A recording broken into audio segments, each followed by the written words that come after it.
Hello, listeners. Today on Refried Scenes, we're tackling a very, very serious subject. Corruption in our city, the buying and selling of our police force, and of course, the brutality against our police officers. What do you think of that, Neil? I'd buy that for $1. That's right. We are talking Robocop. 1987 and its remake, Robocop from 2014.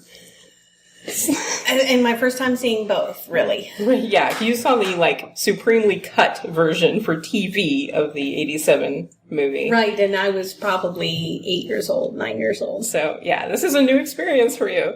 So, let's talk 1987. Robocop starring Peter Weller as Alex Murphy, who is just a good police officer. I wouldn't say he's a magnificent police officer. He's just like your everyday average. He's a good guy. He's a good guy. In a police officer role. Right. And he is transferred to Metro Detroit, the worst police precinct in the city. Still to this day, I don't think Detroit is known for great police force. Yeah, it's not known for being safe.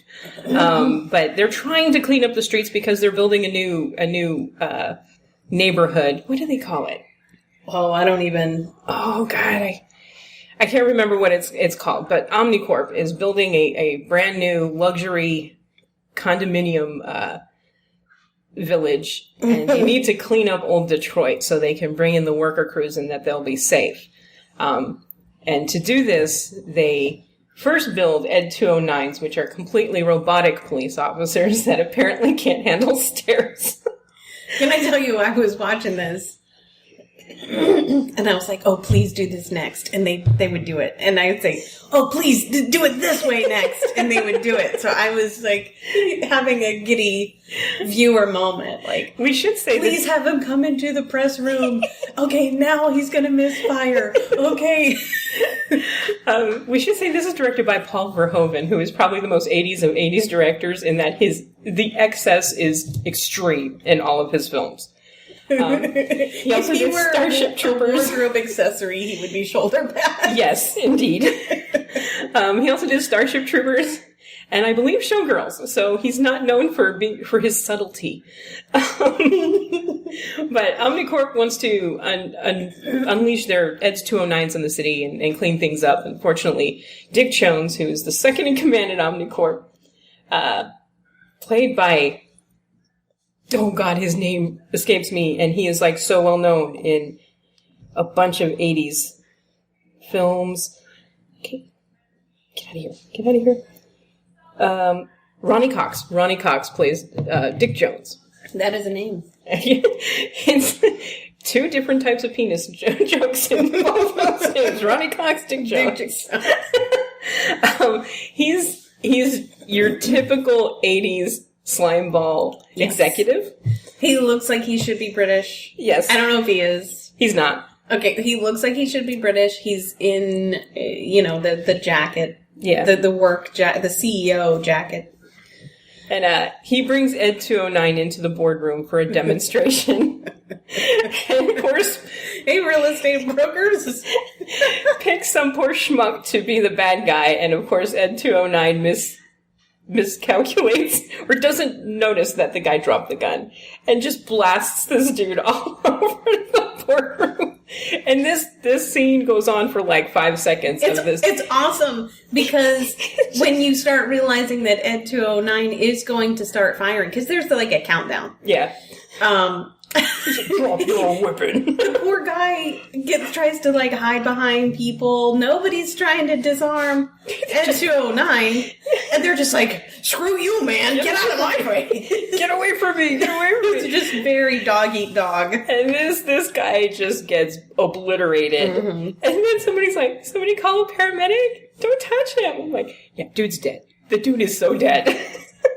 Well, I didn't want to touch him because he wasn't sure what kind of liability insurance was going to be. Yeah, probably. Yeah. And the old man who runs Omnicorp is very disappointed in this. The guy just got obliterated all over your table, and I'm disappointed. He played the Reds' dumbass. Yes. So he's bred for something else in this movie. So eager to dethrone Dick Jones is Bob Norton, played by Miguel Ferrer. And I swear to God, has Miguel Ferrer ever played a character that was not a complete asshole? I can't remember. You stick with what you know, Carol. That's true. He just had that punchable face. I know he played like a navigator on one of the Star Trek. I think it was Star Trek Generations. But he only shows up for like 5 minutes and then he's gone. And I don't know if that character was still probably an asshole. It probably was. And then they just fired his asshole scene. They fired him because they're like, we don't need you on this show. But Bob Norton has what he calls the Robocop program, which is basically a cyborg. So he tells the old man, I can get my program up and running. And he bypasses Dick Jones, basically, and makes an enemy right then and there. And the old man goes, how quickly can you get up and running? He's like, prime candidates have been moved into position, which tells me that that's why Murphy was transferred to Old Detroit, because he is a prime candidate. So we meet Alex Murphy, who's just this good cop, and he is paired with Lewis, a female police officer. And now here, they don't tell you how long he's actually on this force. It seems like both he and Anne are in training stages, and they just sort of end up as partners because he's getting flirty with her, even though he's married. It's kind of mild, very mild. It is mild flirting. It is mild. It's kind of partnerish flirting. I don't know how long they were actually partners, though. It seems like it's a few weeks later. I would hate to think he walked into Old Detroit and this is his first day on the job. One of my problems with this version is there is not a timeline. No, they don't explain how long things are in between scenes. They just don't. Because he's paired up with Lewis and then they're getting coffee and he's showing off his wicked gun twirl skills because his kid likes that. And then they are called to the scene of a bank robbery where you meet your supreme bad guy, Clarence Boddicker. Played by Kurtwood Smith. They couldn't make that a nickname? I freaking love Clarence Boddicker. Oh my gosh, he is such a good bad guy. He's so good. It's ruined Kurtwood Smith for me because I saw Robocop when it first came out. And every time I see Kurtwood Smith now, all I hear is Clarence Boddicker.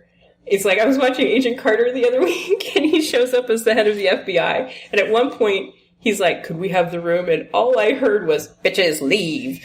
I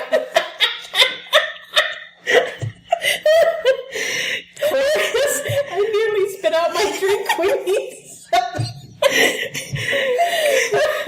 Clarence looks like he should be teaching 4th grade algebra or 4th grade geometry. But he looks like he should be mowing the lawn like every day with socks with sandals. But damn, he is ruthless. Oh my god, he really is. He plays this part so great. This is one of my big praises of the movie. Yeah, so his gang, which the entire gang doesn't look like they belong in a gang. They're such a wildly weird gang. His gang has robbed a bank. They don't hang out when they're not robbing banks. No, but they've robbed a bank, but Bobby has screwed up because in blowing up the safe, he has burned all the money. So they're being chased by Murphy and Lewis. And there's a big gunfight, and Bobby is wounded. And Clarence just pitches him out of the van onto the police car. Can you fly, Bobby? I mean, what are you going to do? You burned all your money. So they get to a steel mill, and actually Lewis and Murphy get the drop on them, kind of, because I don't think they're expecting the cops to follow them that far. But then Lewis screws up because, the black guy's taking a piss and she can't not look down. And he just knocks her out cold. And that leaves Murphy all by himself. And he, of course, is just... This is a brutal fucking scene, too. It really is brutal. I did not expect it to be this bloody because, again, the version I had seen was made for TV. Yeah, so I was really This film was rated Shocked. X. When they first put it through MPAA, it was they gave it an X rating for violence. And I could tell watching this that there were still edits because there were jump cuts that didn't quite make sense. Yeah. And So, I was like, so oh they my cut some of the gosh. violence out with this movie, and it is still incredibly violent. But yeah, they really Murphy's death scene is very brutal. It's bloody. Boddicker, blows his hand off, and then I mean, then they just they're go to just town having on fun him. with them. Yeah, It's and because he's awful. wearing the body armor, he doesn't immediately die. So Boddicker just kind of gets tired of this and shoots him in the head. And then Lewis calls in, Officer Down, and he's taken to the hospital because he actually lives through that. And but he dies on the operating table. And then wakes up. And this is actually, I like the way they handled this, where you're going from Murphy's point of view in the hospital, and then when it wakes up, you're in RoboCop's point of view. Yeah, and the POV scenes of him at the surgery table, the operating room, that was very well done. Yeah, I that was actually impressed by sounded that. very much like a standard hospital. And it looked well too. And you do not have A-list actors doing this. No. You've got This is just extras, extras really. doing the doctor work. But yeah, that was actually really well done. And he wakes up as Robocop, and you're seeing through his visor basically, and they're making adjustments to him, and there's no time. You don't know how long. Exactly. It's got to be a long time though, because they celebrate New Year's. Oh, I missed that. But I did catch. This is later. You're probably going to get to it anyway. Oh, But Anne tells RoboCop that his wife and child have moved on. yeah. And that's we're like, wasn't this overnight? Yeah, this- overnight? They don't give you any sort of time frame as how long this took. It must have taken a while. But Murphy is declared dead, and his wife and kid believe he is dead. And apparently when you join the police force, you sign over your body. You sign the papers, so we can do whatever the hell we want to. Yeah, that's a line in the movie. Yeah, so he wakes up as RoboCop. They have wiped his memory, supposedly they have wiped his memory. And they have instructed him that he is there to keep the police, protect the people, and Uphold the law. Uphold the law. What are the directives? Oh God, what are the RoboCop directives? Because they list them 1, 2, 3, and 4. He's got 4 directives. Uphold the law, protect the innocent. And what are the RoboCop directives? Serve the public trust, protect the innocent, uphold the law. And then number 4, which he is not aware of, is that he cannot arrest an OCP officer or a member of OCP. Yeah, they just Omnicorp. kind of leave it blank Yeah, when they're putting it on the screen. Yeah, Directive 4 is left kind of blank. But Bob Norton is thrilled. His RoboCop is functional. His RoboCop immediately gets taken to Old Detroit and put on duty. And he works. He stops a robbery in a liquor store. It works in the way that he's doing... he's shooting to the death. Yeah, it's people that are like burglarizing. But he doesn't fire unless he's fired on. Or unless somebody is like, when he stops the rape, that guy has got a gun. And I don't know if he actually killed that guy because he just shot him in the dick. Oh, he bled out. But he didn't kill the other guy. Which is the other guy? The other guy was the blonde guy who's like, well, dude, man, he immediately went down on the ground after he shot the other guy in the dick. So yeah, he is, preventing injustice. To me, it was a little bit more like, okay, let's maybe tone it down a little bit, Robo. Cool back on the ammo, more arrests. Yeah, he doesn't arrest people. No. Yeah, you don't do a whole lot of arresting in Old Detroit, apparently. But Murphy apparently had some catchphrases, dead or alive, you're coming with me. And your move creep is what Murphy used to say. Your move creep. Again, this is such a dad thing to say. Even dead or alive, you're coming with me. He's in the suburbs. He's playing Guess Who with his kids all weekend. But those little residual Murphyisms, they come out in RoboCop because they come out in RoboCop and it helps people who knew Alex Murphy identified. Yeah, Lewis immediately, when he twirls his gun, Lewis immediately is like, is that Murphy? And I don't know how she couldn't tell it's Murphy, because he's got Peter Weller's freaking lips. Very distinctive lower half to his face. But Boy, got a pretty mouth. yeah, he does. He has a very pretty mouth. But Robo not only is having some Murphyisms, he's also dreaming Murphyisms. He's dreaming of his wife, and he's dreaming of his kid. And reliving the death. Yeah, reliving the death scene. So he is focusing on the faces of the people who killed him.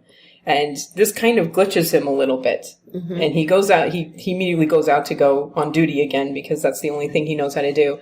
And he runs across Emile, who is one of Clarence's gang, who is robbing a gas station. And Emile, Emile only recognizes when he said, "Dead or alive, you're coming with me." And Emile's like, "I know you. We killed you." And that's when Murphy starts glitching hard. And I'd be glitching too. Yeah, he arrests Emile after causing an accident and beating crap out of him. And asking him where Clarence Boddicker is. And then he runs, He's really a loudmouth too. I mean. Yeah. At some point, his mother warned him, your mouth is going to get you in trouble one day. Yeah. And here's the day. Here's the day.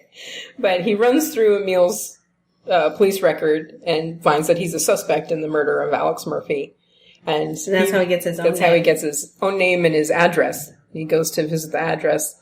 And that realtor needs to clean that house up. There's like burning garbage in one room. It's just like, okay, dude, no one's going to buy this house if you're going to leave it all crappy like that. But they must have left in a hurry. But he finds that his wife and kid they're no longer there. But he decides that he needs to go after Clarence. And Clarence, he's next up the chain. Clarence has been hired by Dick Jones to kill Bob Morton, because Robocop is a success. And this has raised Morton's star in Omnicorp. And Dick doesn't like this. So he hires Clarence. Well, it keeps him from earning from his real estate earnings that he was planning on, right? Plus, he had a military contract for Ed 209, and who cared if it worked? Which is so... God, that's such a... Explain that? When they're in the bathroom, because they're in the executive bathroom, which is a funny scene, because Norton goes in there and he's just bad-mouthing the shit out of Dick Jones. And Dick comes out of one of the stalls, and everyone runs out. And he doesn't wash his hands. And that's just so disgusting. He runs his hand through Morton's hair, and he hasn't washed his hands. So it's like, man, you came out of a stall. You worked out a urinal, dude. But he's like, I had military contracts, 25 years, parts. Who cared if it worked? So he doesn't even care if Ed 209 works. He just wants to sell it. Program it to go downstairs. Yeah, no. Morton may be a snide, weasel and an asshole, but at least his product kind of worked. But, so Dick Jones hires Clarence to go kill Bob. Which he does, which is where their bitches leave comes in, because he just... Bitches leave. Because Norton's with two prostitutes, and they're snorting like a mountain of coke. And he shoots Bob, and then he blows the shit out of his condo. So Bob's out of the picture. Robo comes after Clarence, who is trying to make a deal with an Italian drug dealer. And Robo comes in and just blows the crap out of everybody. and shoots one of...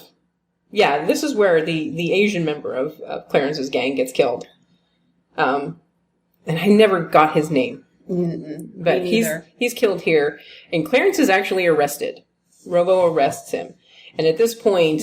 But he's not following orders, though. Oh, no. No, He's gone rogue now. Yeah, he's gone kind of rogue now. Although he actually doesn't kill Clarence here. He arrests him. And Clarence says to Robocop that he works for Dick Jones. Dick Jones. He worked for Omnicorp. Dick Jones. So Robo has that recorded, because he records everything he sees. But Omnicorp gets Clarence out of jail. And Clarence goes to see Dick Jones. He's like, look at my face, Dick. I love Clarence Bunker. I love this scene because Dick gives him a whole bunch of weapons, and at that point it's like, well, I guess we got a deal, Richard. I think that was ad-libbed. I think so. And that didn't seem like something. It had the charm of a real actor. Yeah. So Dick Jones gives Clarence a whole lot of weaponry to go after Robocop, because he just wants Robocop off the streets.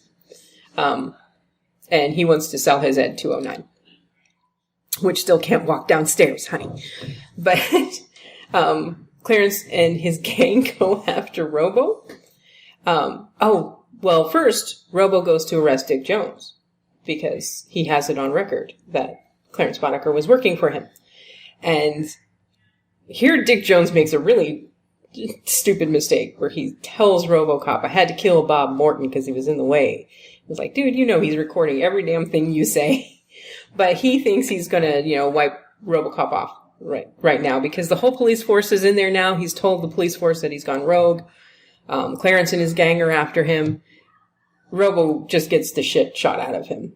And this is actually it's kind of nice because half of the force says, no, that's a police officer, we're not going to fire on him. And the other half just blows him to crap. But Lewis comes in and saves him. And they go to, for some reason, the steel mill where he was shot. Yeah, I found that a bit odd. Clarence and his gang find them there. And this is where the big shootout happens, and Clarence's gang this is where they all die. Emile, in particular, has a horrible death where he runs the van into a vat of toxic waste, which just happens to be sitting there. Nice big label, toxic waste, and he just melts. With a very shallow, that's just a thin wall that was made out of aluminum. That was aluminum foil. The aluminum foil vat of toxic waste. If you would have poked it with a pencil tip, you got toxic everywhere. You got arms growing out of all over he your just body. starts to melt. And then Clarence hits him with a car, and it's just like sploosh all over. It's so gross. He continues talking right up until the end. Yeah, right. And laughing. The laughing. But in the end, Robo's severely damaged, but he's got Murphy's memories back for the most part now. Mm-hmm. Lewis tells him that his wife and kid have moved on because they believed he was dead. She doesn't say that she's remarried or anything like that. I think they just moved out of Detroit. I think she was being sensitive. I think that was 1987 for. Yeah. She found another husband, dude. Yeah, she moved on to another guy. That's why she's burning your pictures. But, Robo is severely damaged. Lewis is hurt pretty badly, too. She's shot a couple of times, but Clarence is killed. Robo just kind of rips his throat out. And then goes to arrest Dick Jones and plays for everybody the confession that Dick Jones killed Bob Morton. On, a wall of television. And he tells the old man, I can't arrest a member of OCP. I love this. I loved this. So Dick Jones grabs the old man and is like, I want a helicopter. and the old man's like, Dick, you're fired. And then Robo just shoots the shit out of him and throws a claymation figure at him. They don't get it at first, though, because he says, I cannot shoot a member of OCP. And then he's like, I will remind you, I cannot shoot a member. Okay. Oh, you're fired. And then the old man asks what his name is, and Murphy. And that's the end of Robocop, 1987. Really fantastic score.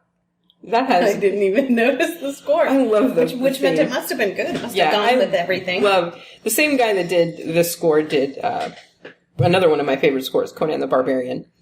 But really fantastic score, which they reused for the remake. So we're jumping forward to 2014, where they were remaking a whole bunch of 80s films at this point. We did Total Recall, which came out at the same time.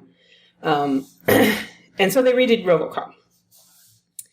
This is PG-13, so obviously the violence isn't all there. Although there is one scene where I was like, how on earth is this PG-13? Yeah, I wondered the same thing. It must have been something like screen time plus...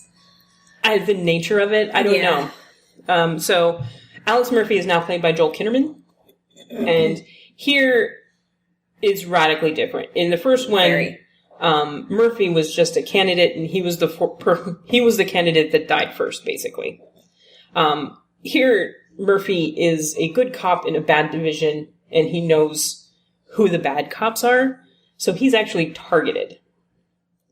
The wife and kid play... They had 3 targets, right? Yeah. Or 4. Yeah, his partner and him were both targeted because they know that the 2 bad cops are dealing weapons out of the precinct. And they were looking for a human with empathy.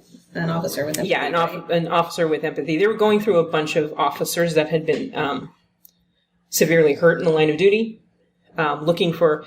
Okay, so in this one, OCP is now like an overhead company, and Michael Keaton is your Dick Jones character.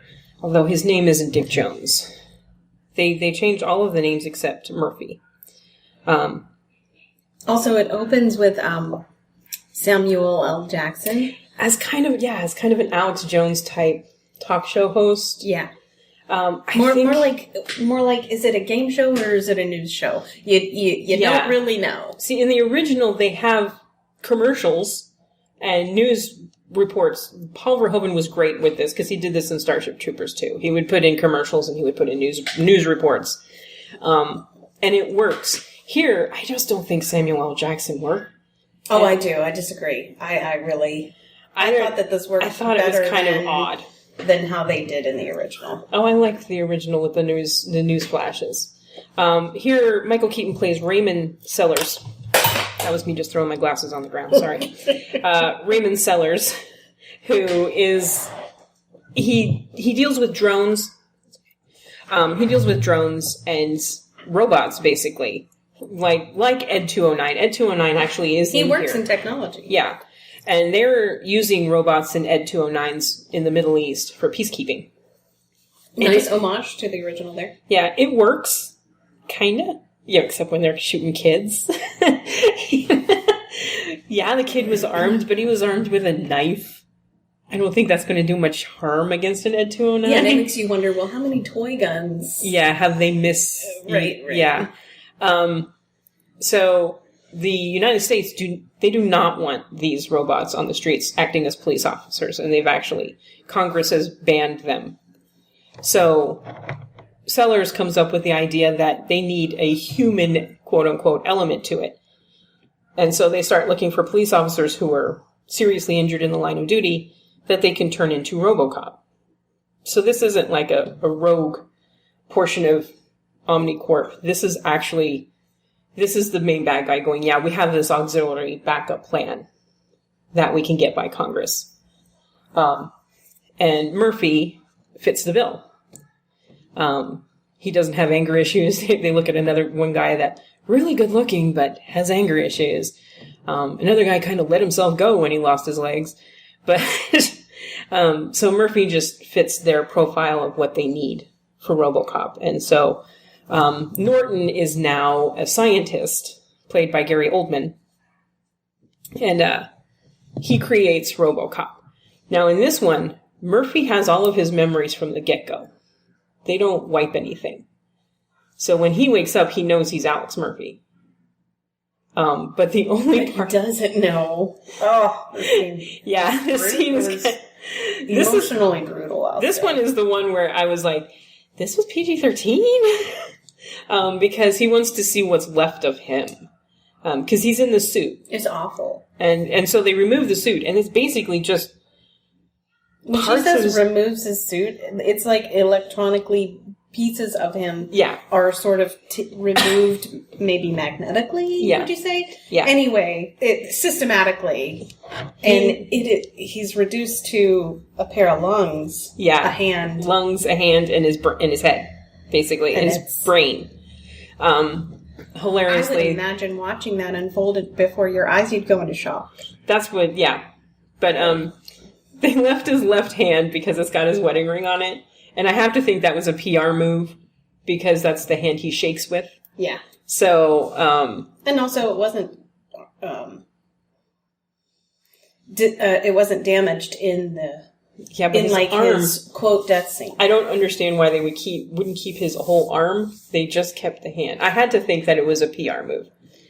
You're probably right, but didn't something happen to his right hand? Yeah, like he got a bullet right through it, or a burn or something. His whole right arm was blown off in the car bomb. That's right. Yeah, because they tried to car bomb him. So he's just a pair of lungs and a head. Yeah, it's got to be PR. Because I laughed the first. I was horrified at the visual because it's a pretty disgusting visual. And then I was like, "This is PG-13." And then I saw the wedding ring on the hand, and I was like, "Oh, come on, guys! It's got to be PR because that's the hand for the rest of the movie. That's the hand he shakes with." So, but he knows who he is, and his wife and child are aware that he is Robocop. Yeah, they had to get wifey's permission to make him. Basically. But he can't handle the pressure of everybody viewing him, so they have to lower his dopamine levels down to almost nothing and turn him kind of into a zombie in order for him to function, because he starts to freak out, which, I mean, if you were a pair of lungs and a head, I'd probably freak out too. Let's back up a little bit, though. Okay. In order to make him into a cyborg, they basically threw him into a situation where he was not going to survive it. Yeah. So they kept him alive, like in a coma, to ask his wife. Right. And did not tell her this was an intentional setup or anything like that. It's very immoral and unethical. Oh, yeah. Absolutely. I mean, both situations, Murphy was done bad. In both movies. I just wanted to emphasize this was not a chance. And she has no idea how much of her husband is left. They never tell her how much of her husband is basically left. So she agrees without seeing him, which I think is definitely immoral, because if she had seen him... They pressure her into deciding, but, she says she wants to think about it. Like, what time is it on your side? Yeah, because he's going to die. He's going to die. Mm-hmm. They kept reiterating that he's probably actually being kept alive anyway at that point. So... it was baby food in the original. He's just on, feeding tubes. He's on feeding tubes here, yeah. And the original is, brown goop. Because one of the OCD and somebody guys has literally a Gerber baby food jar. Yeah, Lewis, when they're in the mill, is like, I brought you some food, and she just brought baby food. It's like, okay, I don't know what his inner workings are, but here he just hooks up to tubes, and they just give him carbohydrates and protein in a nice mixture. And I forget what it was, but a couple of chemicals to keep him docile. They lower his dopamine, and then they up something else in his brain to keep him very docile. Just because he can't handle he starts to freak out.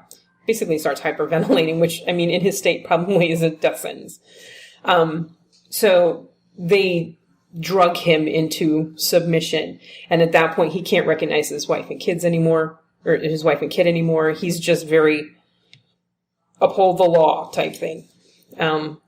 That's I guess their nod to the original. Because Murphy was very... He says the dead or alive, you're coming with me. Dead or alive, you're coming with me.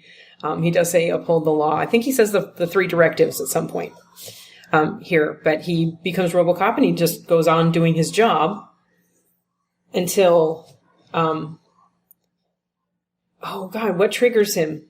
Oh, no, he starts to have dreams again. And he brings his dopamine level back up naturally, and then he goes to solve his own murder. Because he's remembering things that happen. He goes to the scene of the crime and he recreates everything, and he realizes it's the 2 bad cops, and that they were dealing with a weapons dealer named Varen. It's kind of a side character that really doesn't do a whole lot here. It's mostly Michael Keaton, who's the big bad guy. Yeah. And he's not at all like Clarence. No, there's no Clarence Boddicker in this film at all. This Michael Keaton is not a brutal type of guy. He's a brain. He's a brain. He's just an unethical businessman, basically.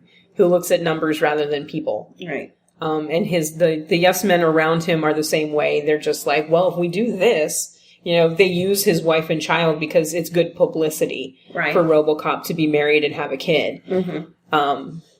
So it's all PR for them. Mm-hmm. And I did like that. This is just a set design anecdote, but every time you see Michael Keaton, he's in like his conference room in his house, I guess, or office or whatever, and the paintings behind him change, and the lighting changes based on his mood. Yeah. I was like, oh, that's cool. That's a nice set design. Nice futuristic implement into the movie. I will say, however, that Robo in this movie is so freaking loud. And it's like every move this Robocop makes, it's loud in the original, but here it's like, it's like, oh my god, bad guys would hear you from 3 miles away. But he goes and finds the weapons dealer and forces him to tell him where the main bad guy is. And then, and they know that he's trying to solve his own murder, but the PR guy is like, wow, I wish I had thought of that, because it's good PR. So they let him do it until it becomes a problem, because the weapons dealer is actually working for OCP. And Gary Oldman has more heart. Yeah, Norton here is not really a bad guy. He's a scientist who thinks he can actually help people. At the beginning, he's helping a veteran who has lost his hands try to regain his ability to play guitar.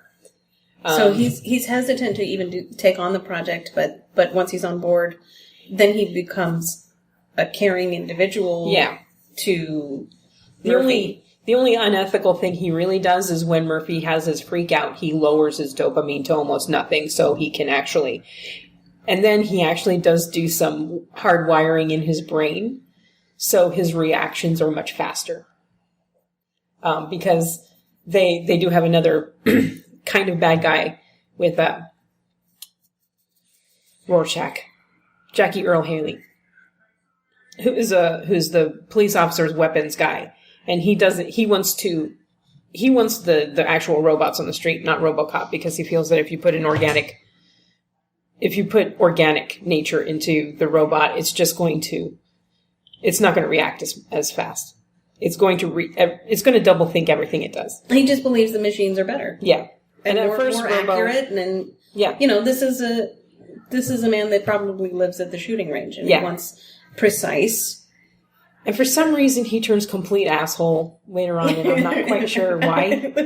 We know it's coming. He looks like an asshole. It's Jackie Earle Haley, so yeah. he's got the Miguel Ferrer problem, I think. Yeah. But so at first he's actually got a point, because Robo is slower. He thinks about things. He doesn't immediately react. And so they hardwire his brain so that whenever something stressful happens, the software takes over and makes him much faster. But he goes to solve his own murder, and this becomes a problem because the police department don't need him solving his own murder, because that would just target policemen. So they set him up, and there's a big shootout at the gun dealer's place. There's no female partner here. He is solo the entire time. He's got his little motorcycle, which I swear is based on a toy from the 80s. Well, the black guy that was his partner he's not in this much. Yeah. But he does come around. At the very end. He's unsuccessful at it, but he tries to get rid of the threats. Yeah. But he goes to meet his, there's the big shootout. He goes to meet his wife and kid, and his kid's very his kid's not handling the press all that well. His kid this is where he brings his dopamine level up, because his wife is, I did not really like his wife in this movie. She basically just stands in front of his motorcycle and is like, look at your child. And I'm like, okay, maybe look at him for a moment and see what he's going through first. But Yeah, her kid's not handling the press very well. He's not handling the pressure very well, and Robo realizes that his kid is stressed. Well, really stressed. Yeah, there is a timeline to this one. So Yeah. it took 3 months to transform him into Robocop, and it's now been another 3 months. Yeah. So this has been 6 months for her and her child, where they're told he's alive, he's dead, he's alive, Right, he's dead, yeah. he's dead. You can't see him, you can't see him, you can't see him. Oh, here he is. And he comes back, and he can't stay with them because... Yeah, I understand her lapse of judgment there. Because he can't... It's not like he can live at home. He needs his equipment. His tubes. He needs his tubes. So, but he goes about solving his own murder, which leads him to the police precinct, where he, the police officers think that he was killed, but of course he wasn't, because he's Robocop. And he realizes that the chief of police was in on the gun dealing. So he gets recording from everybody, and this is the one part where it's like, that dude surrendered, you shot him.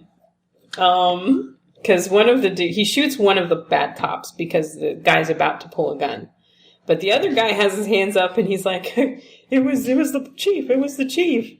And as he's leaving the office, he just kind of reaches over and shoots him. It's like, now you can arrest him. It's like, don't think that's quite legal, Robo. But he goes to the police chief, and she names OCP and I've lost Michael Keaton's name again. Sellers. Yeah. So he goes to arrest Sellers, and his wife and kid are already there because his wife is like, I want to see him now. And Sellers has put out the word that Alex Murphy is dead, but the programming of Robo that is Robocop has gone completely off. Is rogue, and they can't control him anymore. Yeah. And then they put an APB to capture. And his wife can't leave the building because they've locked it down. And Norton actually gets him out of his little tube place because the cops are coming in to kill him. And then he goes and he kills Sellers, right? At the end? Yeah, he just shoots Sellers at the end. I think so. Yeah. I don't remember now. Yeah, I'm pretty sure on the rooftop because they were... Yes. You're right.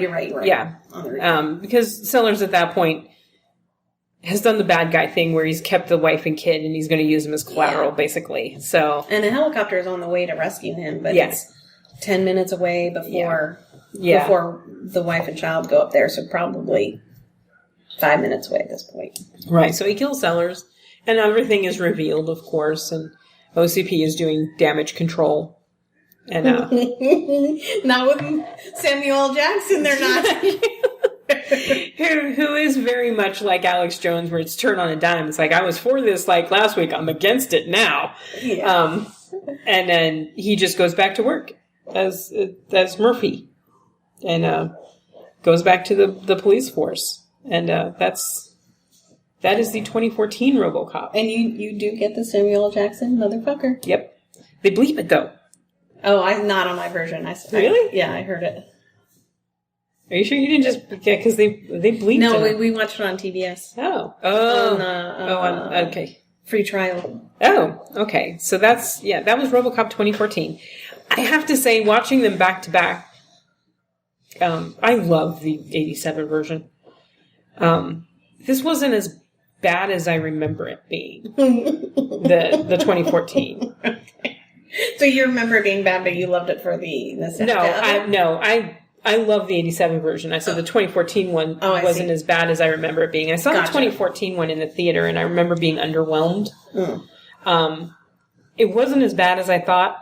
It's just, I don't recommend watching them back to back, because the 87 one is so over the top that the 2014 one seems like a downer.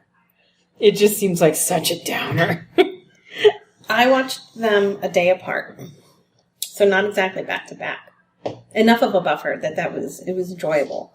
I think both have redeeming qualities. Yeah. And I was able to appreciate them. Yeah, I appreciated 2014 a lot more this second viewing than I did when I initially viewed it. I still don't think it, to me, my choice is the original. If, for the sole reason of Clarence Boddicker. That's a great reason. He's just that is such an reason. Awesome bad guy, and the 2014 one doesn't have that. It doesn't have that big bad guy in it. All of the bad guys in the 2014 one seem just kind of low level. Mm-hmm. Michael Keaton's good, but he's not really evil. He's just looking at a bottom line. The whole time he's looking at a bottom line. Well, that in and of itself is evil, right? Yeah. I mean, putting profits over people is always evil. And I will say it's very, the 87 one kind of, it is a satire, but it says a lot about the buying and selling of jails and police forces. You don't want that. You don't want a company to own your police force or to own your jails. Right. And we're doing that now in this country, and it's just not a very good It's not a good idea. So, yeah, but my choice is the 87 one. My choice is the new one. Really? But I have to say, I really enjoyed both. The 87 version, you have Clarence, who was great. You also, I love Miguel Ferrer. So do I. Rest in peace. Yeah. Great actor. I love him in this, and when I say he always plays an asshole, it's because he's just so damn good at it. He's so good at it.